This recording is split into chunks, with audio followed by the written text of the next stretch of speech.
नमस्कार साथियों। आज का युवा छोटी छोटी बातों को लेकर अवसाद और तनाव में जाता है। इसी अवसाद और तनाव के चलते आत्महत्या करने जैसे विचार को मन में ले आता है और कई जगह युवाओं के द्वारा आत्महत्या जैसे कदम भी उठा लिए जाते हैं। आत्महत्या के मामले में हमारा मध्य प्रदेश तीसरे स्थान पर है और सबसे अधिक युवा वर्ग ही आत्महत्या में शामिल रहा है। आज इसी विषय पर मार्गदर्शन देने के लिए, युवाओं को प्रेरणा देने के लिए नगर के वरिष्ठ समाजसेवी, प्रकांड शिक्षाविद चक्रेश्वर दयाल जी श्रीवास्तव हमारे साथ उपस्थित हैं। स्वागत है आपका चक्रेश्वर दयाल श्रीवास्तव। युवाओं को इतना ही कहना चाहूँगा मैं कि आत्महत्या किसी चीज़ का समाधान नहीं है।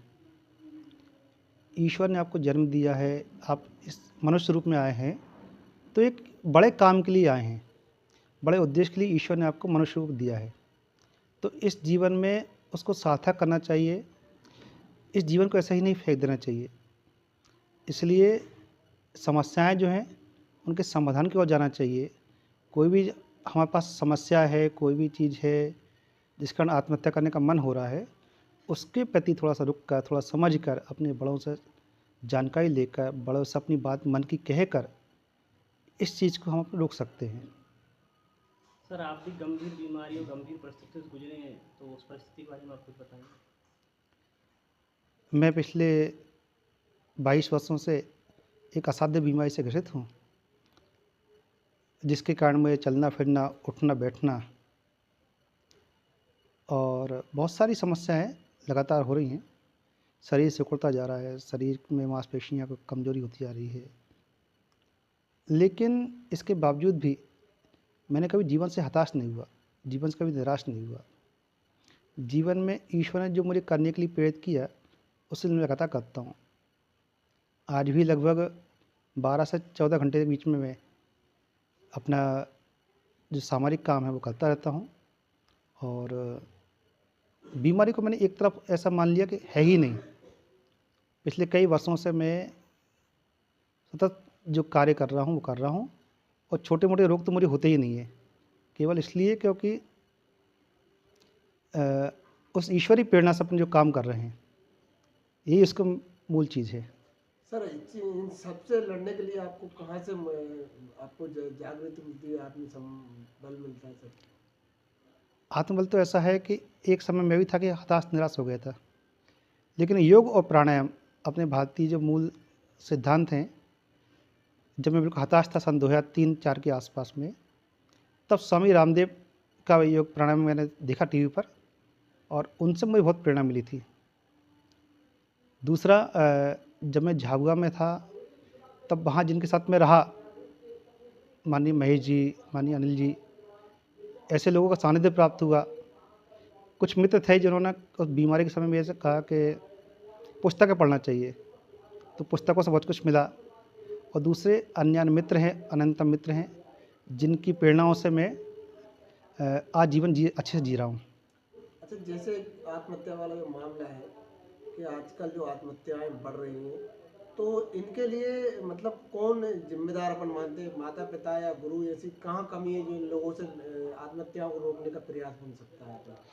इसमें मूल चीज़ जो मैं मानता हूँ वो है कि एक तो बच्चों में संघर्ष करने की क्षमता खत्म हो गई है। हम बच्चों को संघर्ष नहीं सिखा पा रहे हैं।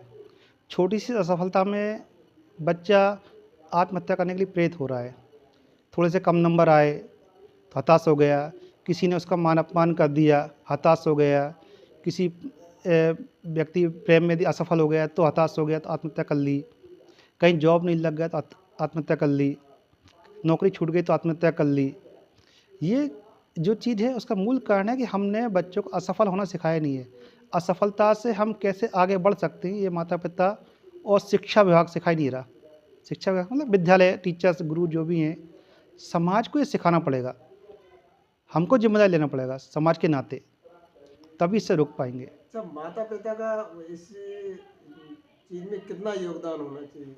जैसे बच्चों को मूल रूप से शिक्षा माता को सबसे प्रथम गुरु का दर्जा दिया गया है। बिल्कुल, इसमें माता पिता का सबसे अधिक रोल है। मैं आपको बताऊं, 6 वर्ष की अवस्था तक 83% जो योगदान है बच्चे के जीवन पे वो माता का है, 17% योगदान पिता का है। बच्चा जब तक घर से बाहर नहीं जा रहा है, मतलब विद्यार्जन के लिए जा रहा है, तो उसमें 83% माँ का योगदान है। हम एक उदाहरण से समझ सकते हैं कि माँ सीता है, सावित्री हैं या सुनिधि है, अपने पांचल है, कोई भी हैं, तो उन्होंने अपने बच्चे को कैसे पाला। जीजाबाई का उदाहरण ले सकते हैं। तो उनकी प्रेरणा से हमको ये समझिए कि माँओं को ऐसा होना चाहिए कि हम बच्चे को कैसी शिक्षा दें। पिता का रोल इतना है कि वो एक प्रकार से उनकी सुरक्षा करे, उस बच्चे की लालन पालन में सुरक्षा करे, उसको नैसर्गिक रूप से बढ़ने दे। जैसे होता है ना, नर्सिंग करते हैं, बच्चों की शब्द आता है, नर्सरी करते हैं, तो पेड़ पौधे क्या करते हैं कि जैसा जिसका स्वभाव है वैसा पेड़ बढ़ जाए। उसका काम क्या होता है माली का, कि उसको हटाना, कि आसपास की खरपतवार हटा दे, समय पे उसे धूप मिलती रहे, समय पे हवा मिलती रहे, समय पे पानी मिलता रहे। पिता का इतना रोल है, बस उसको मूर्ति नहीं बनाना है, कि काट छाटना नहीं है, वो नैसर्गिक उसका जो गुण है उसको विकसित करना, ये पिता का दायित्व है। अच्छा, आत्महत्या कैसे कम कर सकते हैं अपन? यही तो माता पिता को संघर्ष सिखाना पड़ेगा ना। आजकल माता पिता बच्चों को बिल्कुल टेढ़ी बुआ जैसा बना रहे हैं। ठंड लगी, बच्चे को उड़ा दो जल्दी से, ठंड को संघर्ष करने की क्षमता नहीं आ रही, खेल बाहर खेलने नहीं दे रहे, किसी दूसरे समाज में जाने नहीं दे रहे, कोई साहस के काम करने नहीं दे रहे, पेड़ पर चढ़ने नहीं दे रहे, है ना, अकेले कहीं भेजना नहीं चाहते। तो इस तरह की चीज़ें जो बच्चे को सेफ रखना चाहता है, उस सेफ के कारण ही बच्चे में संघर्ष की क्षमता खत्म होती जा रही है। बच्चा समाज में जुड़ ही नहीं पा रहा। एक चीज़ और चल रही है आजकल समाज में आत्महत्या में, जैसे प्रेम प्रसंग को लेकर, तो इसके लिए क्या करना चाहिए समाज में, जो बच्चों को जागरूक हो, माता पिता इसके लिए किसी ध्यान रखें? देखो, ये बड़ी समस्या है समाज के अंदर। पहले के जो था, एक सामूहिक परिवार होता था, संयुक्त परिवार होते थे, तो बच्चों को उनकी बुआ हैं, माता हैं, चाचा हैं, बड़े भाई हैं, भाभियाँ हैं, बहुत सारी चीज़ें सहज जीवन में शिक्षा दे देती थी।